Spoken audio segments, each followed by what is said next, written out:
The Lord be with you. And with your spirit. A reading from the Holy Conclusion of the Gospel according to John. Glory to you, O Lord. Peter turned and saw the disciples following whom Jesus loved, the one who had also reclined upon his chest during the supper, and had said, Master, who is the one will betray you? When Peter saw him,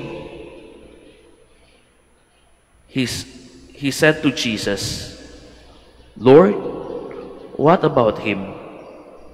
Jesus said to him, what if I want him to remain until I come? What concern is it of yours? You follow me. So the word spread among the brothers that the disciples would not die. But Jesus had not told him that he would not die. Just what if I want him to remain until I come? What concern is of yours? It is these disciples who testify to these things and has written them, and we know that his testimony is true. There are also many other things that Jesus did, but if this were to be described individually, I do not think that whole word would contain the books that would be written. Brothers and sisters, the Gospel of the Lord. Praise to you, Lord Jesus Christ. Please be seated. Good morning and welcome to the Minor Basilica, Our Lady of Rosary of Manaoag. Today we are in the conclusion of the Gospel of John. Tomorrow we will enter the new solemnity, the Pentecost. But anong ibig sabihin the conclusion? I have a short story.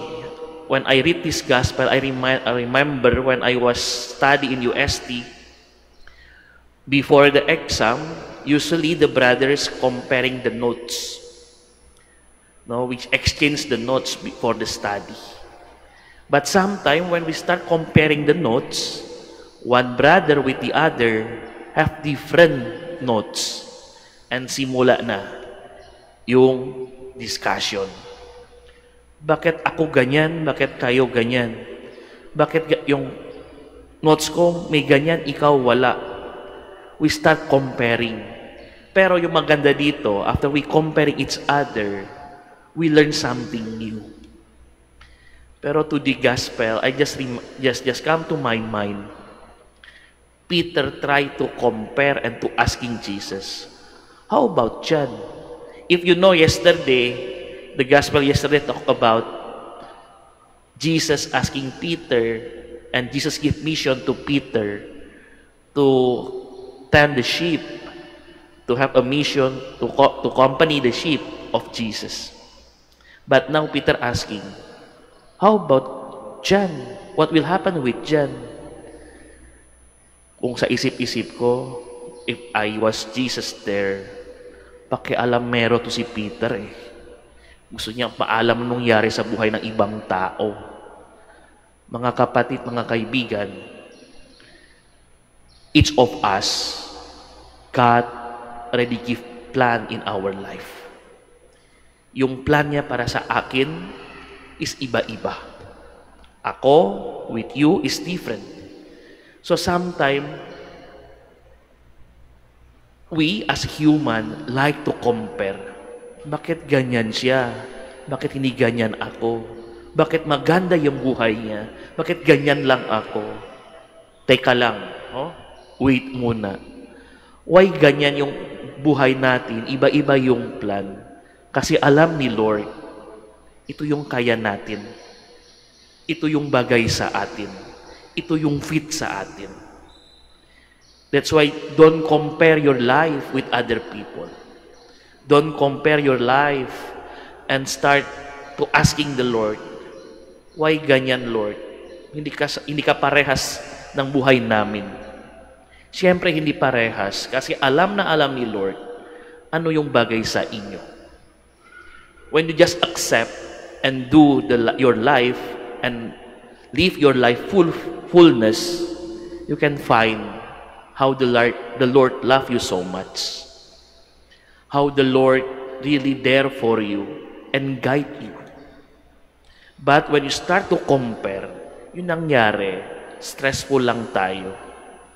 We start not thank the Lord, but with always angry with the Lord. Today gospel clearly remind us, God have planned for each of us, and His plan is very fit and good for us.